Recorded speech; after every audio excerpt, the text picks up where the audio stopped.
হ্যাঁ, সেই পরিমাণ রোদ উঠছে। আহ, একটু গাছের তলে বসি। আহ আহ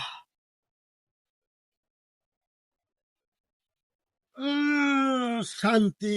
আহ, কি সুন্দর শ্যামা। আহ, সেই শান্তি। ওই মুরব্বী, কি বাবা? আপনি মুরব্বী মানুষ হয়ে একটা কাম করলেন। কি করলাম?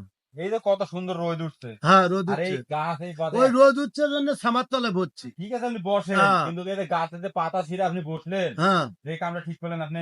ঠিক করলাম না? এটা কি এমন এই ক্ষতি গাছ করলাম? শ্যামা দিতে আছে, আপনি যে হ্যাঁ পাতাটা ছিঁড়লেন, এই যে গাছের রস গুলো পড়তেছে, কষগুলো হ্যাঁ পড়তেছে, হ্যাঁ, হ্যাঁ। গাছটা কষ্ট পাইছে না, গাছটা কি আর বড় হইতো না? এটা আপনি পাতা ছিঁড়ে ওর শ্যামার নিচে বসলেন, তার মানে কি গাছটা আপনার উপকার করতেছে আর আপনি আর ক্ষতি করতেছে। ও কাম করেন না আপনি, হ্যাঁ। বাবা রে, আমি তো এনকারে কখনো ভাবি নাই বাবা। আসলে তো কথা ঠিক। এই যে আমি যে ডালটা ভাঙলাম, এই যে রস পড়তেছে এরই তলে বাবা, আমি বুঝতে পাইনি বাবা।